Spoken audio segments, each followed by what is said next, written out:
Hi everyone, this is William with the latest installment of Life on the Magic Mountain, and I really have to start by apologizing because I'm supposed to be posting these on Fridays, but this is the latest I've ever gone. It's a Tuesday the 10th of December, 2024, and so I'm really late this week, and things come up, so I apologize for that. I haven't really sort of augmented these talks with any kind of photographs or illustrations since I came back from Schatzalp in July, so I decided I should start doing a bit more of that again instead of waiting until I'm back at Schatzalp at the end of March next year. So you can see behind me, I'm not going to reach for it, but you can see behind me a picture of Grand Duke Dmitri with his only son, a very beloved child, a child whom he adored, Prince Paul Ilinsky. And if you've been following the series, you know that Grand Duke Dmitri was a patient at and died at a Davos sanatorium. Yeah, unlike Hans Castorp, our hero, he actually did die, and he wasn't there for 7 years. He was very seriously ill, but he wasn't there for 7 years. He was only there for about 2.5 years. But I've talked about him a lot because he left a diary of his time at Sanatorium Schatzalp, which is now Hotel Schatzalp. And so it's one of the best sources I have of life, a first-hand account of life in a Davos sanatorium. And here's another one, not this book in particular, Skin for Skin by Llewellyn Powys, and you can see up at the top the quote, "I first discovered that I had consumption during the small hours of a November night in the year 1909. So Powys was an English writer, I should say a British writer. He may have been Welsh, I'm not sure.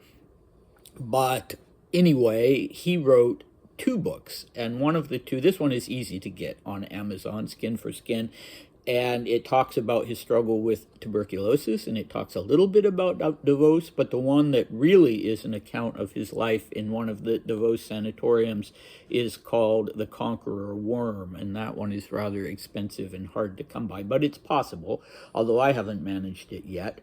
So he was actually, Powys was about 7 years older than Dmitri, and he died in Davos in 1939, and he was at the Clavadel Sanatorium, which is pretty much directly across the valley from Sanatorium Schatzalp. It is on the south side of the valley, and so he died slightly before Dmitri arrived in 1939. And Hans Castorp, our fictional hero, was at the International Sanatorium Berghof, which in real life was actually the Wald Sanatorium, which is now the Wald Hotel. And so he was there much earlier than either Dmitri or Powys. Here's, if you can see, a picture of Powys. He was there, in the novel, he's there between 1907 and 1914. But there are certain things that are always going to be the same in sanatoriums, whether you're there in 1907 or 1939 or whenever. Okay, so today we have a continuation of the chapter called Growing Anxiety. So Hans Castorp is in his 2nd week at the Berghof, his visit to his cousin. And why is he feeling increasingly anxious? Well, he's kind of in a strange state of mind, and he's right, a little past the midway mark of his trip. And so many things about the sanatorium have opened up the complexity of Hans Castorp, complexity that he himself probably didn't even know he had, and the internal turmoil and conflicts. And so he's both really freaked out about it on the one hand, but also beginning to worry about leaving. And he's also fallen in love, or at least in lust, with a woman named Claudia Chauchat, who reminds him of a childhood crush that he had on a boy. And I've only come across that situation in one other book. Maybe you can find other examples in literature of that, where a character falls in love as an adolescent with a child of the same sex, but then goes on and falls in love with a woman who reminds him of that boy from his past. So in this case, it's Hans Castorp, and the boy he had in a crush on had the surname Hippe, Pribislav Hippe, and he sees that boy in Frau Chauchat because of some physical characteristics they have in common and the Slav background that they have in common. And then in this other book is actually a French book by Jean Cocteau called Les Enfants Terribles, published in English as The Unholy Terrors, I think. And in it, from the very first scene, you have a boy who has a mad crush, like Hans Castorp, on a slightly older boy in his school. And then later on, when he's an adult, he refines that boy, so to speak, in a woman named Agathe, or Agatha. And I haven't even finished reading the book yet. I have a feeling that it's somehow going to end quite tragically. But I was surprised when I found that. Like I said, it's the only other book I've come across that has that in common with The Magic Mountain. And it was published not too long after The Magic Mountain in 1928 or 1929.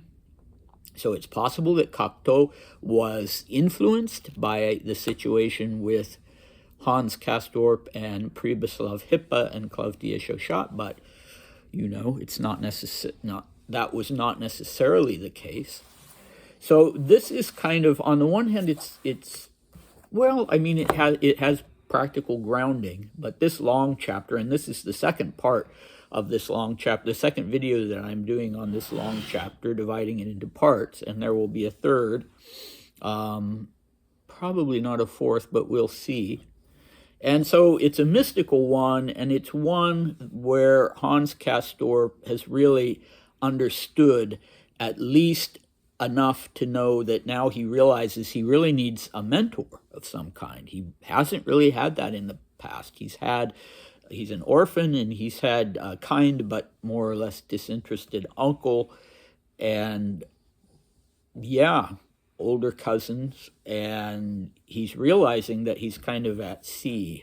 All his self-assurance and all of his conventional understanding of what he would do in life has gone by the wayside. And he's been warned by one of his candidate mentors that entering the Berghof, even though you're on a mountainside, is no different from a descent into the underworld. But we can take that or we can leave that, but it certainly is the case that throughout mythology and literature and sort of human experience, mountains have always been a place where people go. Mountains and deserts and the sea are the three places where people go to get in touch with the hidden inner part of themselves and to have spiritual experiences. And in fact, since I am Greek Orthodox, I think of in Byzantine iconography, very often you have God is presented. It's non-canonical to present God in the form of an old man with a white beard, but you have that in some icons, but it's non-canonical. But very often what you have is a mountain, and the mountain is where the understanding is that you go to meet God, like Moses or Christ with the transfiguration went up a mountain. And so here's just, I was looking for an icon that had a more sort of definitive display of that, but here's an icon that I happen to have of Saint Demetrius of Thessaloniki, my own patron saint. not Grand Duke Dmitri's patron saint. And, there's a little bit of a mountain in the background. And you might think that's of no importance, but actually it really is. It does sort of represent the presence of God, or the accessibility of God to someone who goes up to a mountaintop. And sometimes you actually have a hand, which is the only part of God that I guess you can portray, sort of a hand. But here you have the mountain, not because the icon writer was trying to put in some interesting landscape details. Everything in an icon represents something. So in this case, the icon is the mountain would be where you go and meet with God. Okay, so I suppose that's part of the magic that is in the magic mountain.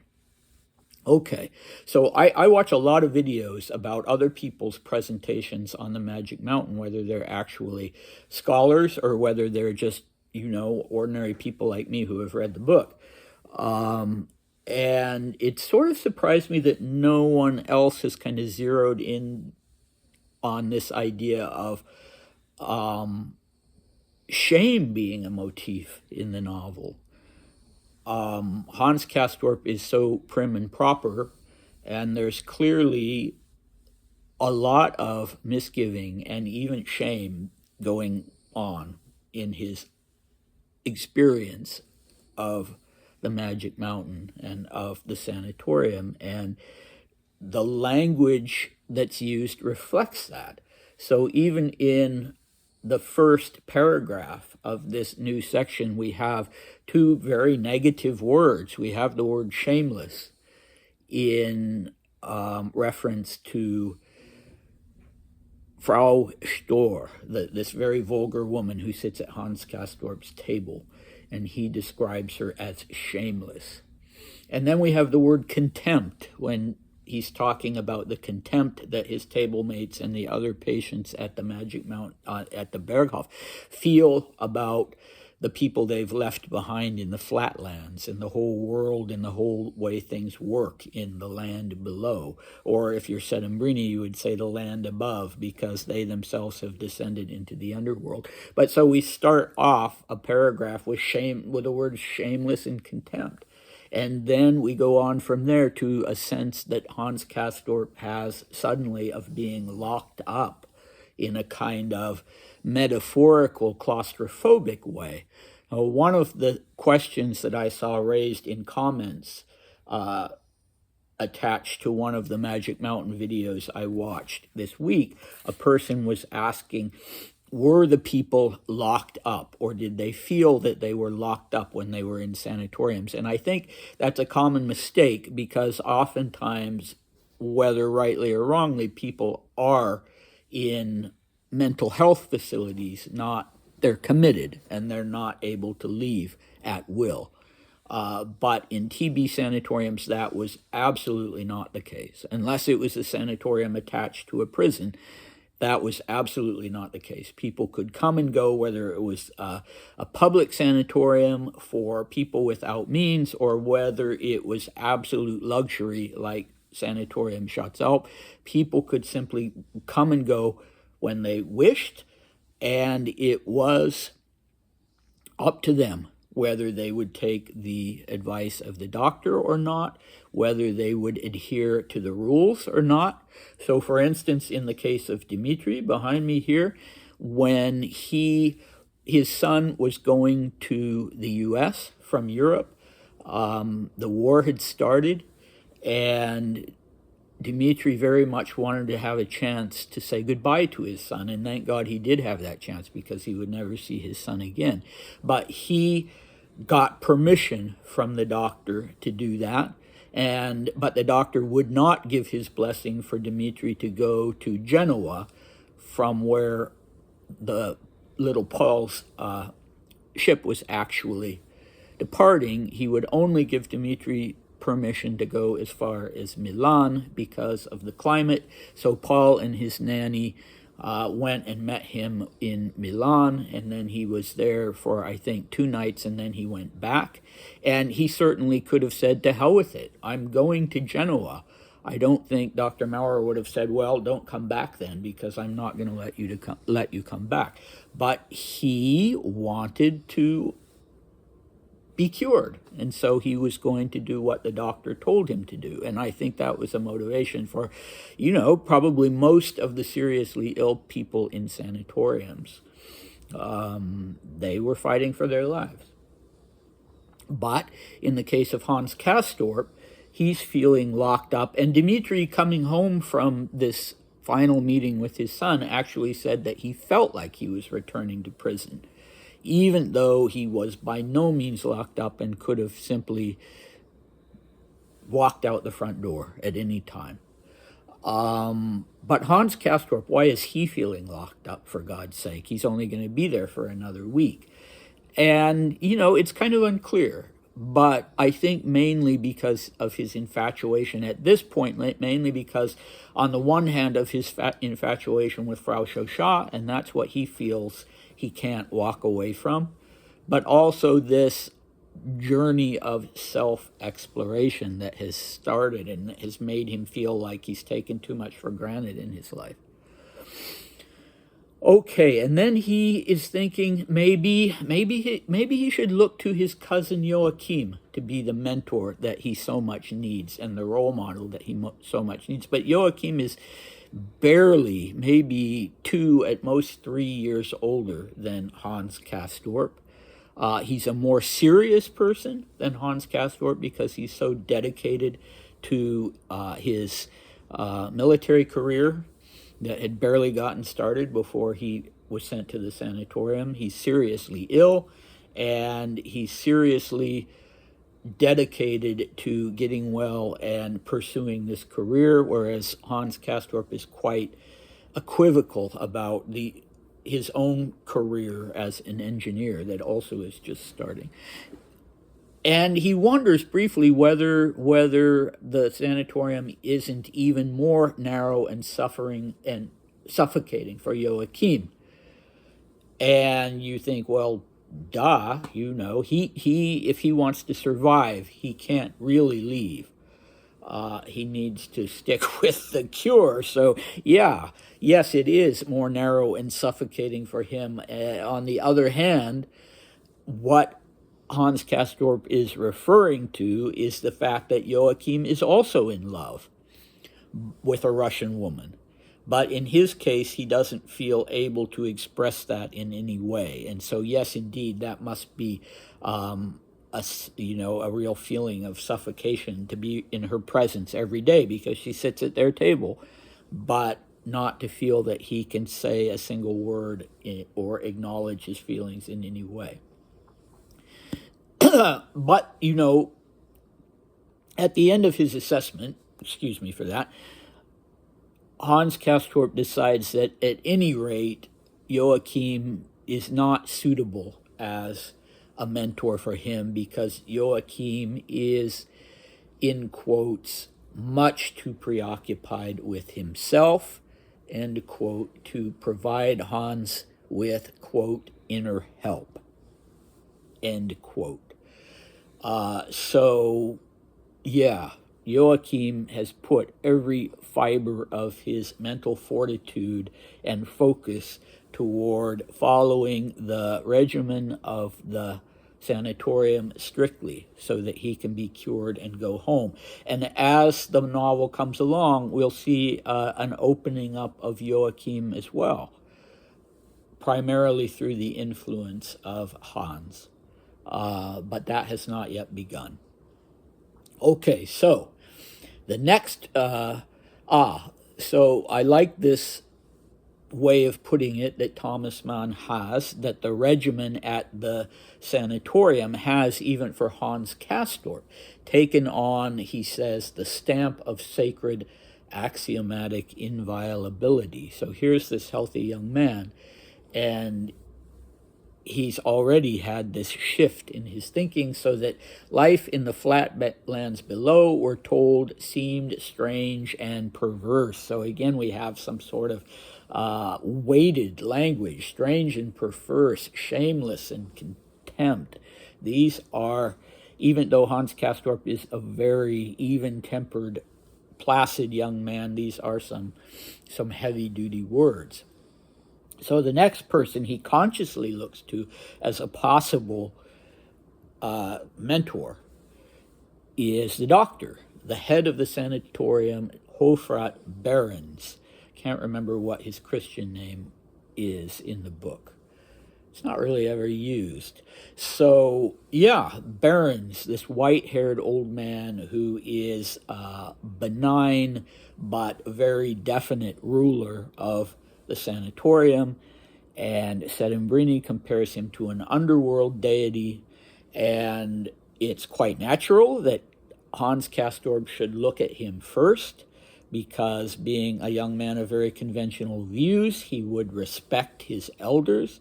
He respects this white-haired man, and he also recognizes that Behrens is the, in quotes, the highest authority at the sanatorium, and he has been brought up to revere authority, so that's a natural fit. And age-wise, unlike with Joachim, we're told that that Behrens could have been Hans Castorp's father. He was old enough for that. He has this paternal role at the sanatorium at a time in history when doctors very much had this kind of paternal authority and paternalistic, patriarchal authority that they exercised over their patients. And the narrator tells us Hans Castorp's heart felt a restive longing for paternal authority. Nothing he's really ever had. Authority, but without the paternal part of it, really. So what are the downsides to choosing Behrens as his mentor? Well, there are two things that give Hans Castorp great pause about Behrens. One is that Behrens is a man who has sort of this miasma of grief around him.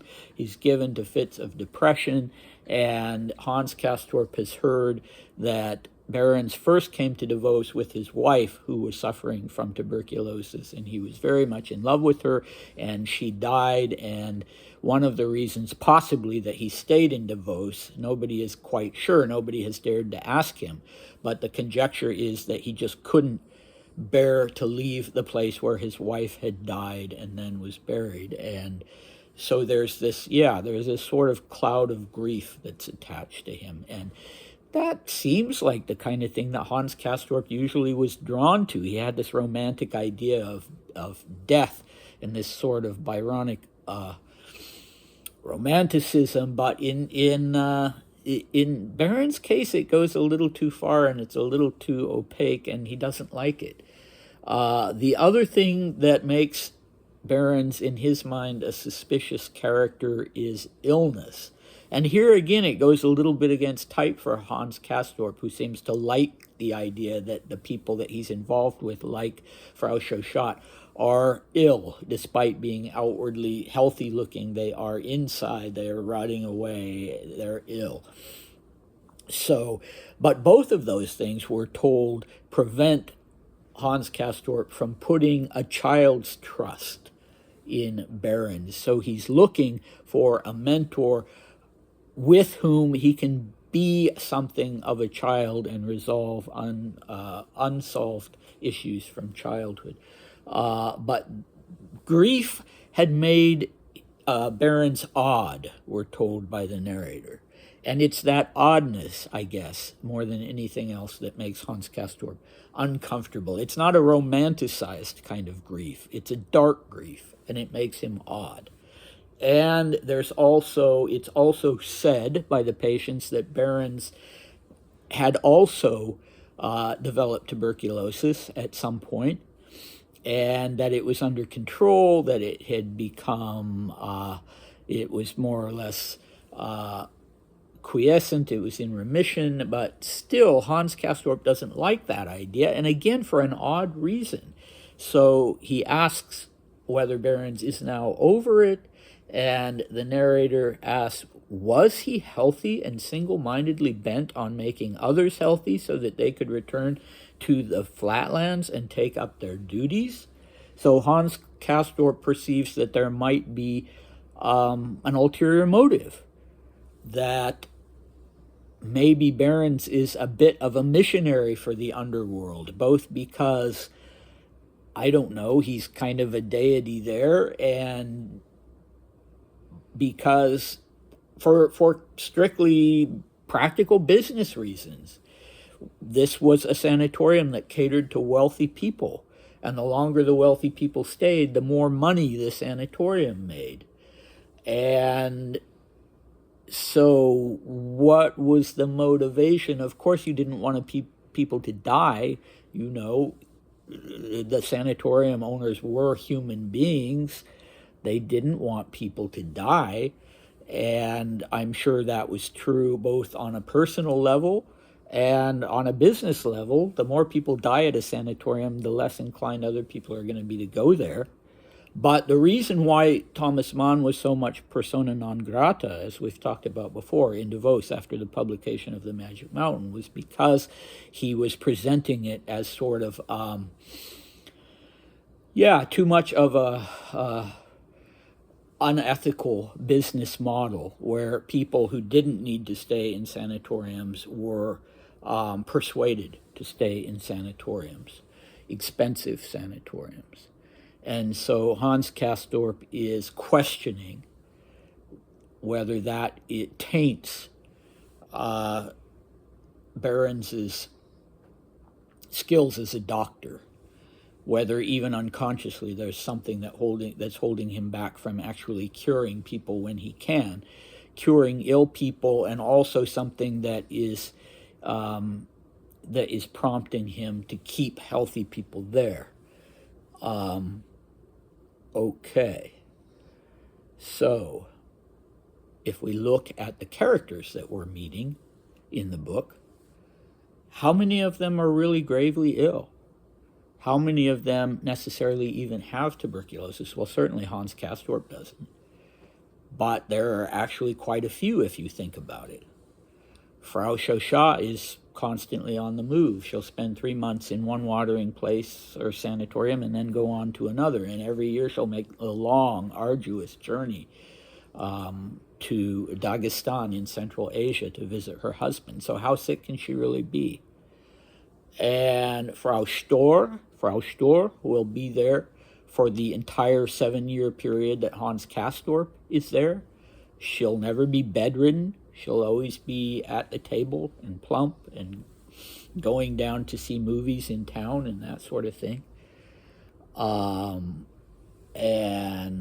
Herset and Brini, he does appear to be ill, but you wonder if there isn't something else going on, because again, he's there for the entire 7 years, and the narrator never tells us that he looks any worse. Financially, he's worse off by the end, but the narrator never tells us that his physical state has degenerated, unless I've forgotten something. So is he like Hans Castorp? You know, he talks about all the time, he warns Hans Castorp that he should leave, and he talks all the time about how he would leave in a heartbeat if he could. But I wonder if that's really true. You know, we'll get to him later, so we'll talk about maybe what he could be hiding away from, or what internal conflicts could be keeping him there.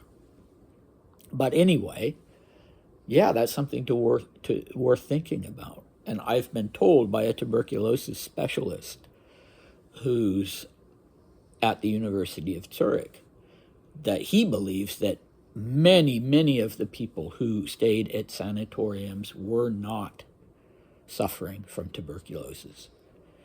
You know, another case in point, a man who stayed slightly before the sanatorium era, Robert Louis Stevenson, came and he stayed at a hotel and then a little chalet, I think it was, in Davos. And, you know, the current wisdom is that he did not have tuberculosis. He ended up dying in the South Pacific of a brain aneurysm. And yeah, he maybe have had some sort of residual lung affliction from when he was a child that had scarred his lungs, but in all likelihood, it seems like he probably didn't have tuberculosis. And so there was always that, even at the time period when Hans Castorp was there, when they did have ways of testing, it still was and is to this day a difficult disease to pin down. Believe it or not, that continues to be the case, although they've recently made some real advances in being able to unequivocally diagnose a person with tuberculosis quickly, instead of the possibility that it might be something else.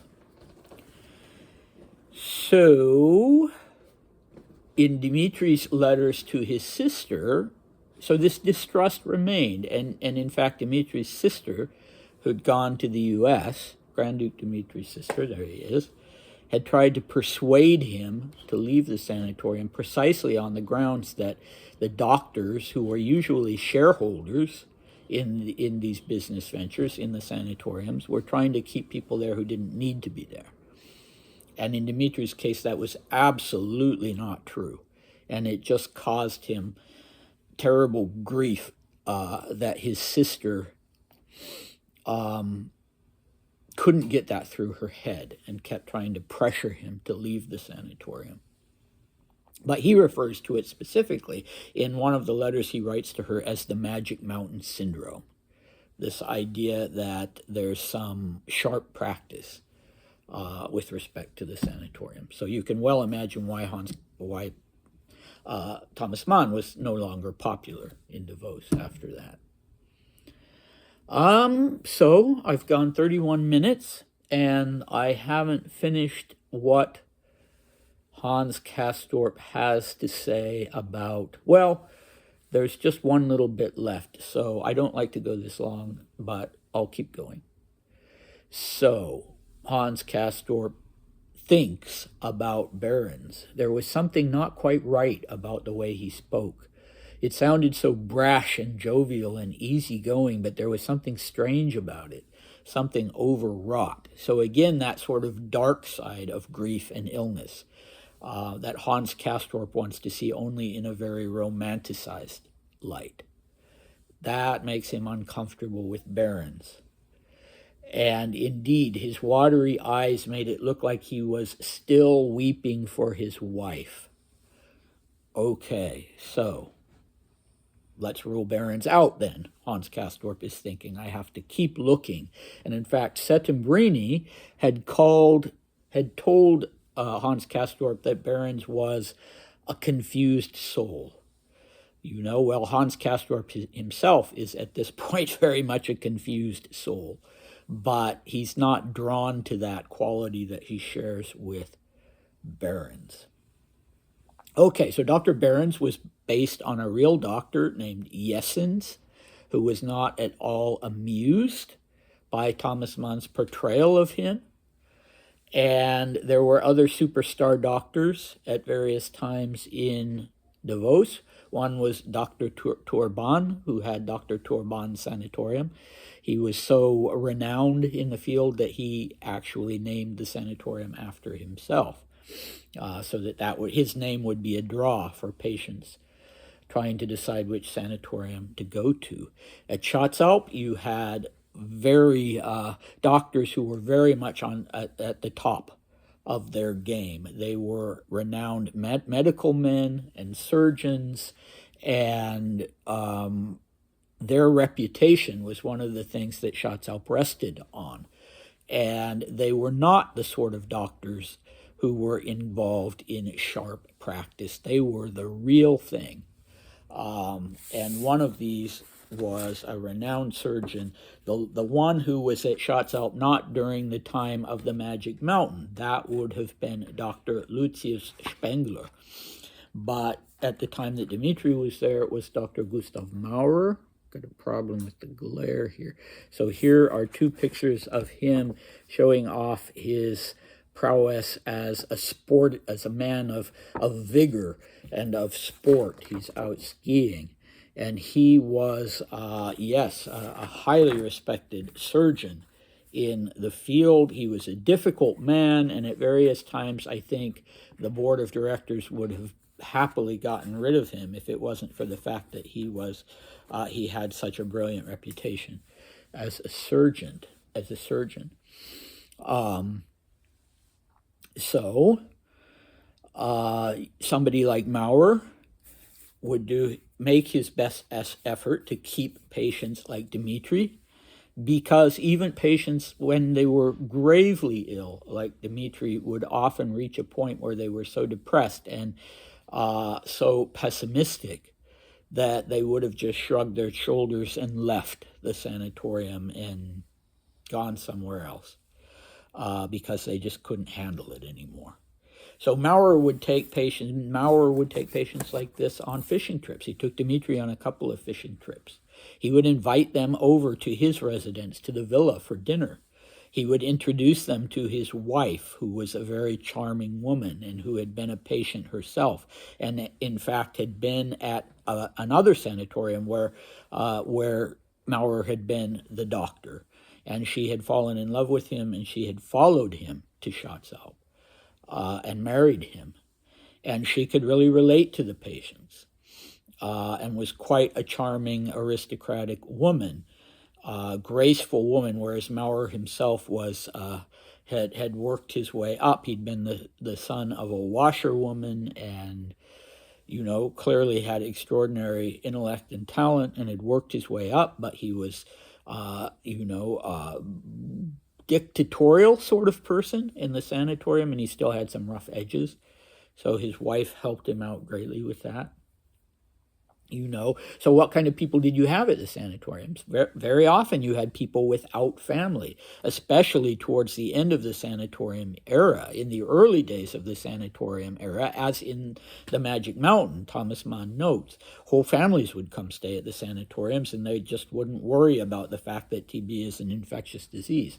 But as time went on, people became more and more aware that that was not a good idea. So you would have people like Dmitri who had no family anywhere nearby. And so, the people at the sanatorium, if he was going to have a family experience, it had to be them. And in his case, that was really Maurer's role and Frau Maurer's role. And they tried to fill that as much as they could. They tried to fill that space for him. So you had young people. Dmitri was in his 40s and died at 50, so that, that's relatively young, but we're talking about here people in late adolescence and in their early 20s.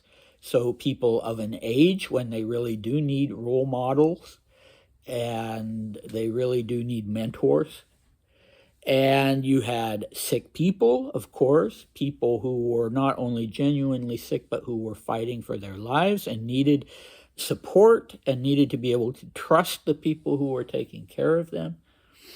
And you had people like Hans Castorp who were simply looking for something else. And they could be welcome as well. I mean, Maurer was a very equivocal human being. I could tell you, stories about him that would make you think, oh, this guy was horrible. In relation to some of the people in his life. But on the other hand, he also had quite a good side to him. And right after the Second World War, he allowed a young Jewish man with no means to come to stay at Schatzalp, and he took a very fatherly interest in this man. And was very important on this man getting back on his feet. He'd been in a concentration camp that he'd been liberated from, and he most likely did not have tuberculosis, but Maurer took him in and was good to him. So there we go. That's about it for this. I thought I would stop here. I thought I would only go about 20 minutes, famous last words. But this is the end of Hans Castorp's speculations about attaching himself to Dr. Behrens. He decides against that. And so the next candidate whom he's auditioning, so to speak, and whom he'll be thinking about is Settembrini himself. Not an old man. I see this misconception all the time in the other Magic Mountain videos I watch, that Settembrini was this old fatherly figure, but he was, according to Thomas Mann, he's only 35 years old at the beginning of the book. So he's just a little over 10 years older than Hans Castorp, certainly not old enough to be his father, but I should have saved that for next week. So as always, thank you for your patience with my long-windedness, and I hope to see you next Friday instead of next Tuesday. We'll see. Bye.